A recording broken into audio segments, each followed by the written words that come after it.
Hello everyone, welcome and welcome back to my YouTube channel understand law.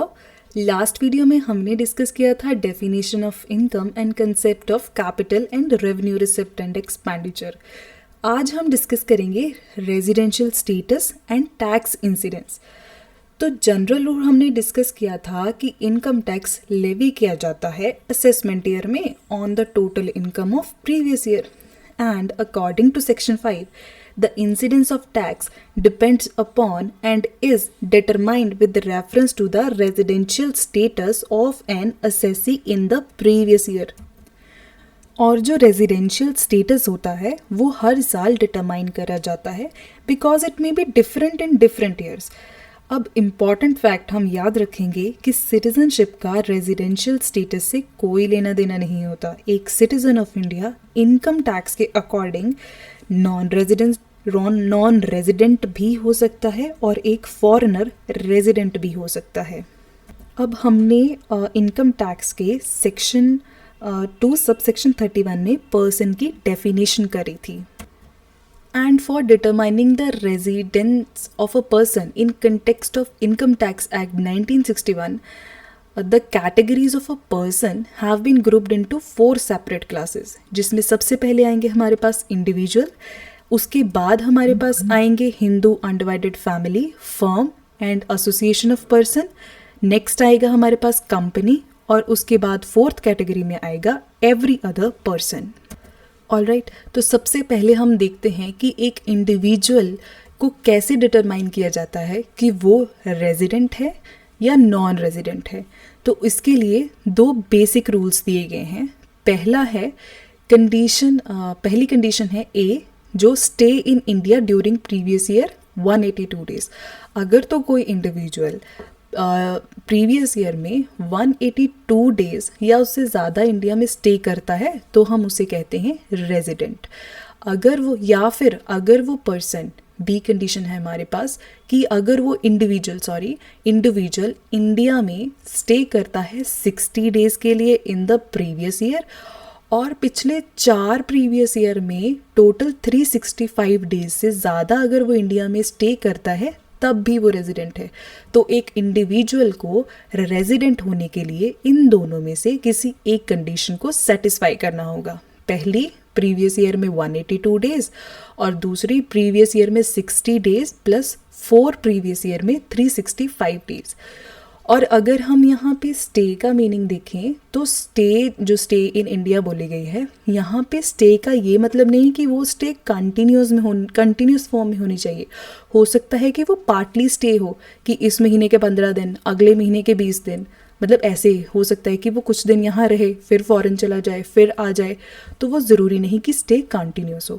Second है कि need not to be at one place, वो India में किसी भी जगह स्टे कर सकता है और वो इंडिया के किसी भी पार्ट में हो तो वो स्टे में इंक्लूड होगा।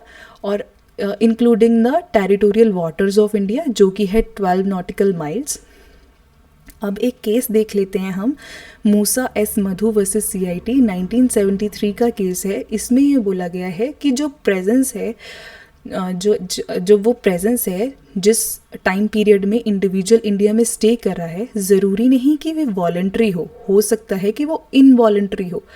मान लीजिए उसकी डिटेंशन हुई है या कोई स्ट्राइक हो गई और वो यहीं पे रह गया है या कोई सिकनेस हो गई है और वो इंडिया में स्टे कर गया है, तो वॉलंटरी हो या इनवॉलंटरी हो स्टे में काउंट होगा। तो 2 बेसिक रूल्स हम याद रखेंगे। एक है, फर्स्ट रूल है 182 डेज रूल और दूसरा है 60 डेज रूल। अब आती है 60 डे रूल की कुछ एक्सेप्शन कि कब जो है ये 60 डेज वाला रूल जो है अप्लाई नहीं होगा, इसकी जगह हम 182 डेज वाले रूल को कंसीडर करेंगे। देख लेते हैं। For the following people the period of 60 days in condition B is substituted by 182 days, they must stay 182 days to be a resident. In following person को रेजिडेंट डिक्लेयर करने के लिए 60 डेज नहीं बल्कि 182 डेज वाली कंडीशन को satisfy करना होगा। और ये पर्सन कौन कौन से हैं? Indian citizen who leaves India during previous year as a member of a crew of Indian ship, a Indian citizen who leaves India for the purpose of employment outside India, and a Indian citizen or a person of Indian origin who engages in employment outside India and comes on a visit to India. और ये जो person of Indian origin है इनको define करा गया है as a if he और either of his parent और any of his grand parent was born in undivided India.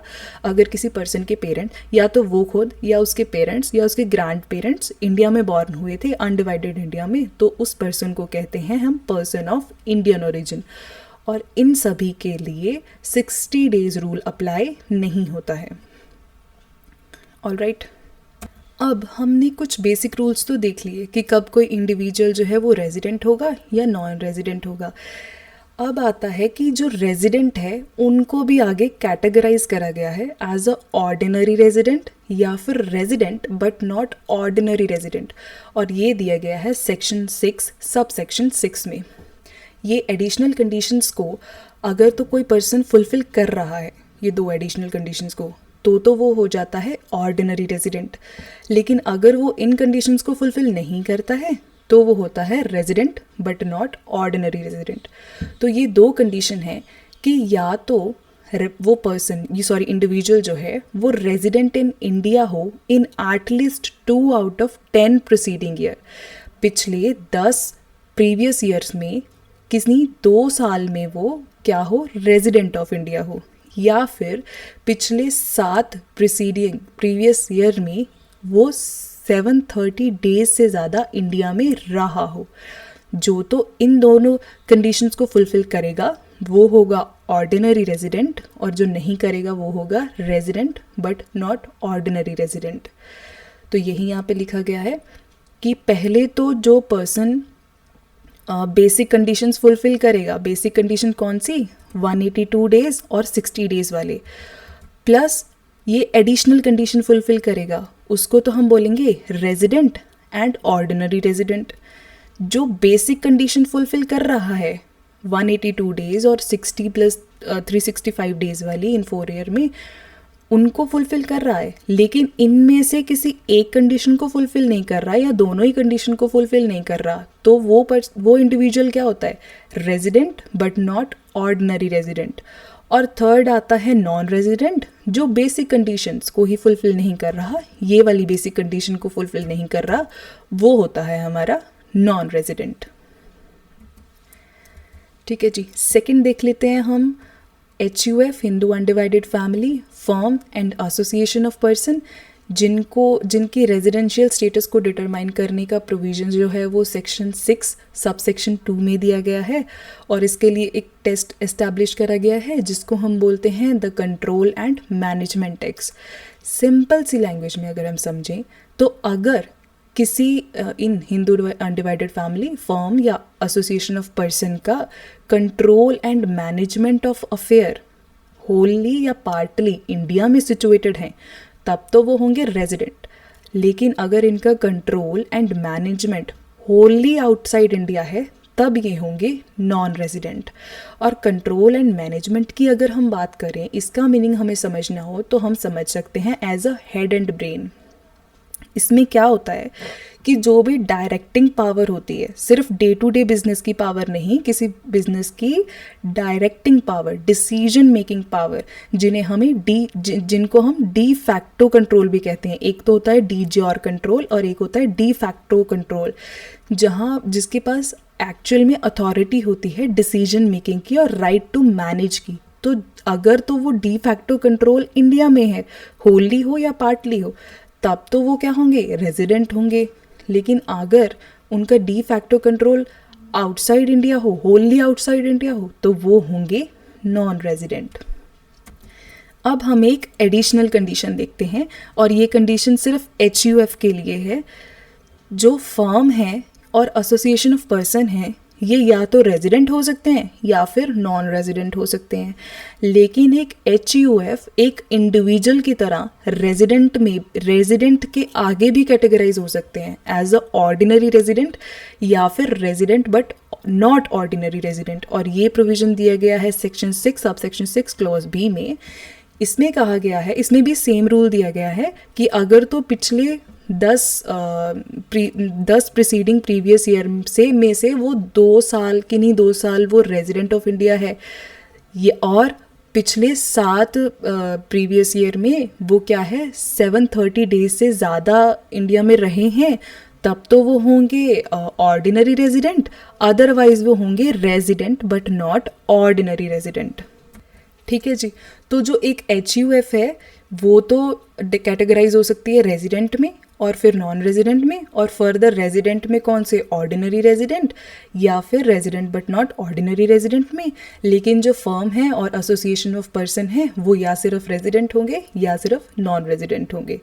Alright, next है हमारे पास residential status of a company, जिसका क्राइटेरिया दिया गया है सेक्शन 6 सब सेक्शन 3 में। इसमें ये कहा गया है कि इफ़ रेजिडेंट स्टेटस को चेक करने के लिए अगर तो वो कंपनी जो है इंडियन कंपनी है, जिसकी रजिस्ट्रेशन इंडिया में हो, जिसका काम इंडिया में हो, जिसका बिजनेस इंडिया में हो, तब तो वो होगा रेजिडेंट ऑफ इंडिया। या फिर उसका प्लेस ऑफ इफेक्टिव मैनेजमेंट जो प्रीवियस ईयर में है इन दैट ईयर वो इंडिया में हो, तब भी क्या होंगे वो रेजिडेंट ऑफ इंडिया। और प्लेस ऑफ इफेक्टिव मैनेजमेंट को अगर हमें समझना हो तो इसको हम कह सकते हैं कि प्लेस वेयर की management and commercial decisions that are necessary for the conduct of business of an entity as a whole are in substance made.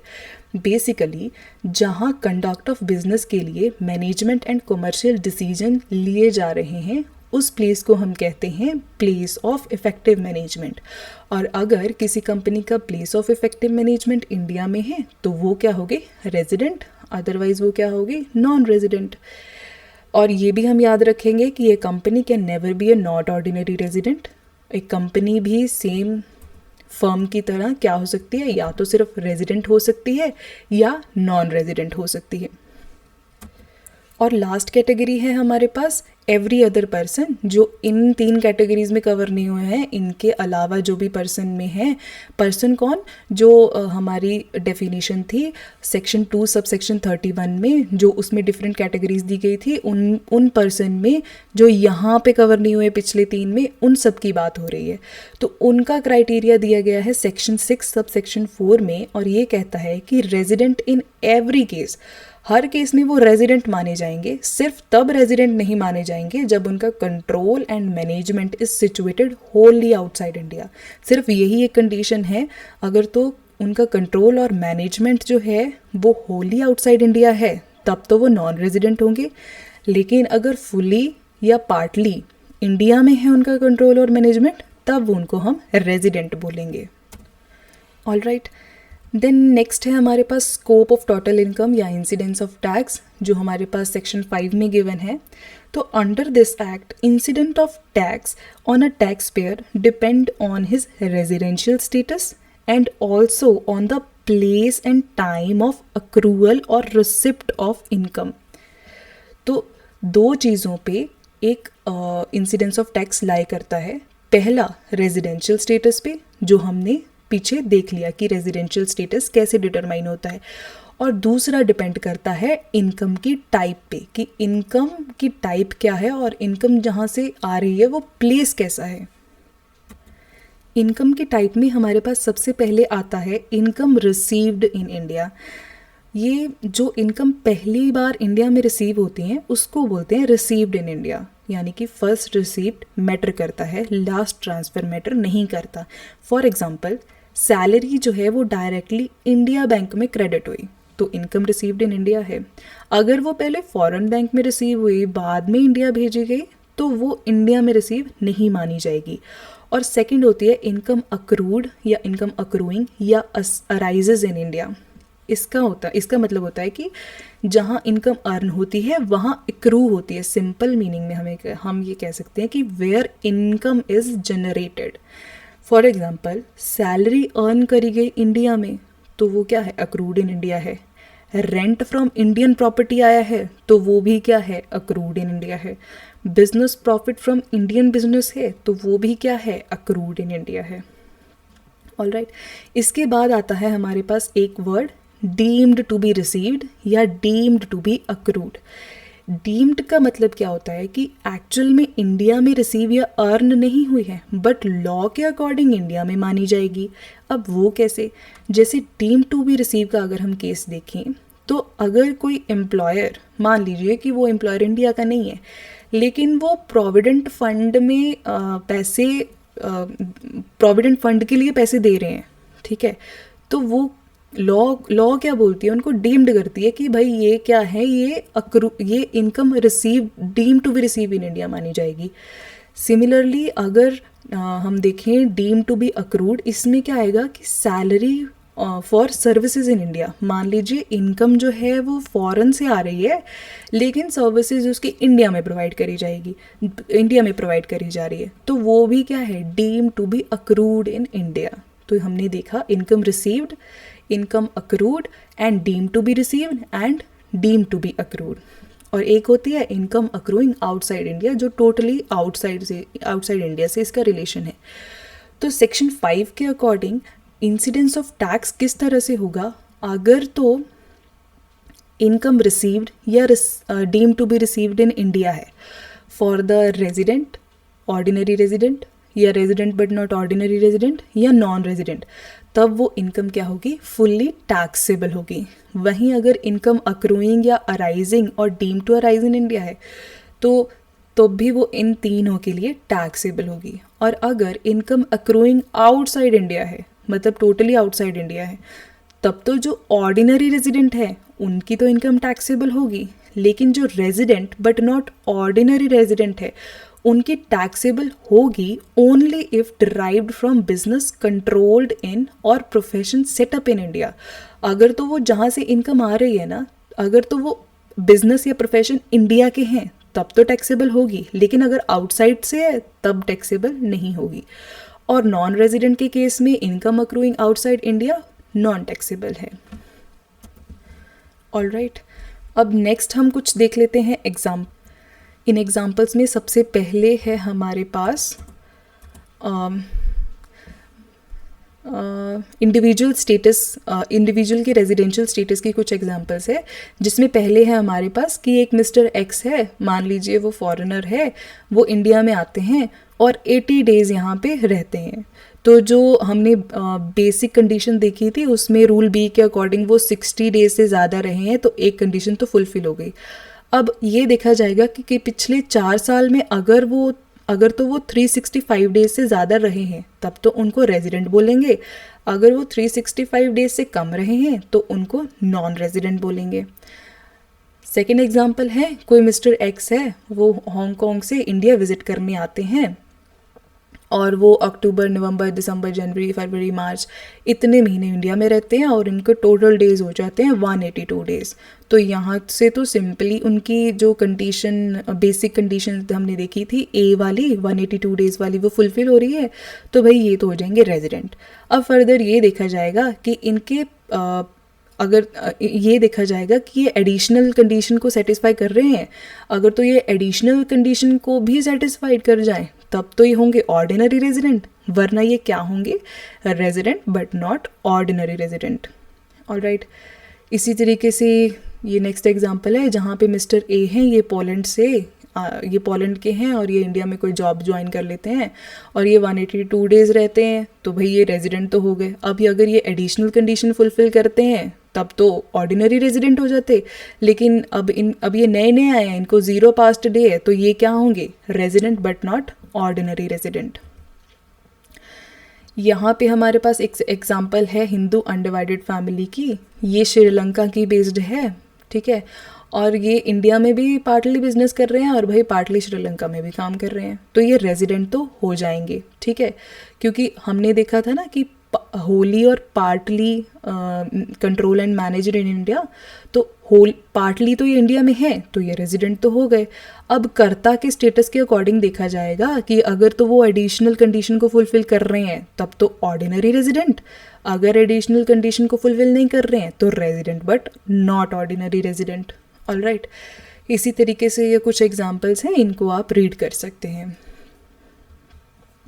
Next है हमारे पास एक important case VVRNM Subbaiya Chettiar versus CIT.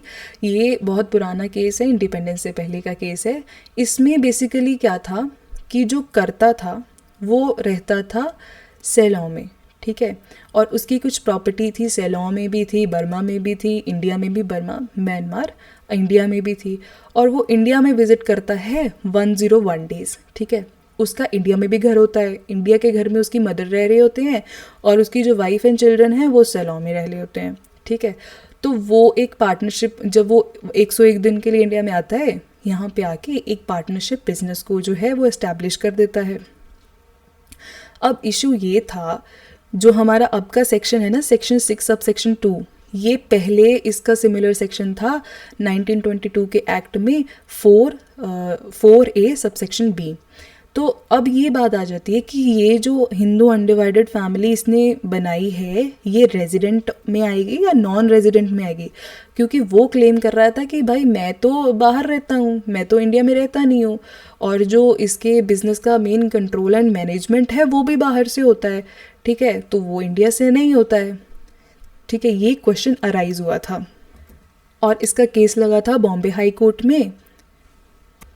और उसके बाद सुप्रीम कोर्ट ने ये हेल्ड करा था कि जो असेसी है उसके ऊपर पूरा बर्डन ऑफ प्रूफ है कि वो प्रूव करे, पूरा ऑनर्स ऑफ प्रूफ जो है वो असेसी पे है, वो प्रूव करेगा कि जो कंट्रोल है वो होली आउटसाइड इंडिया है।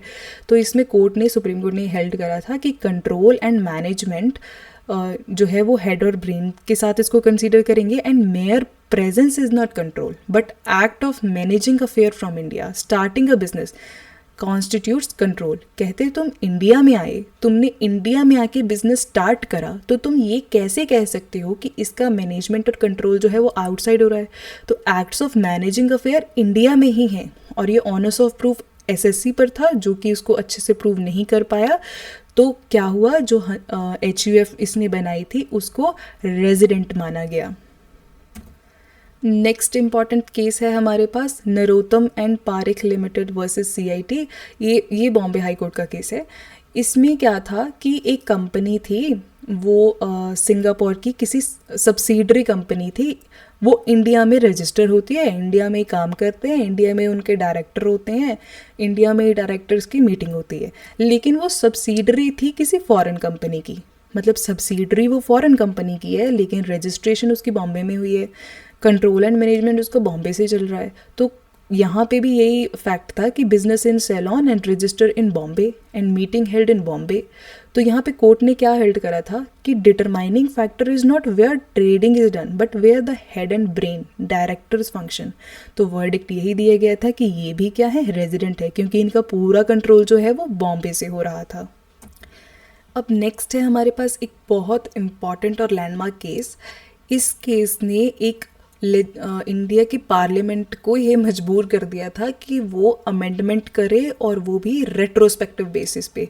तो हुआ क्या था कि एक इंडियन कंपनी थी हचिंसन SR लिमिटेड। इस कंपनी का मतलब टेलीकॉम का बिजनेस था, ठीक है, और इस कंपनी के 67% शेयर्स जो थे वो इस CGP के पास थे। CGP कोई कंपनी है मान लीजिए, इसके पास इसके 67% शेयर थे। और ये कहाँ पे बेस्ड थी, ये केमैन आइलैंड पे बेस्ड थी, ठीक है। और फर्दर इसके शेयर्स किसने खरीदे हुए थे, HTIL जो हांगकांग बेस्ड थी। तो एक वोडाफोन की कंपनी थी, वोडाफोन नीदरलैंड बेस्ड कंपनी थी वोडाफोन। इसने सोचा कि क्यों ना मैं भाई इंडिया की टेलीकॉम मार्केट में एंटर करते हैं, तो हम क्या करते हैं, हचिंसन एसर के जो शेयर्स हैं वो ख़रीद लेते हैं, ठीक है।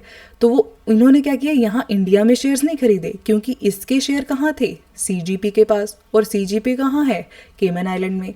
तो ये वोडाफोन वाले क्या करते हैं, डायरेक्टली CGP से जो है इनके शेयर्स खरीद लेते हैं, और क्या बन जाते हैं, जो HEL कंपनी इंडियन कंपनी है इसके शेयर होल्डर बन जाते हैं, बेसिकली इसके ऑनर बन जाते हैं।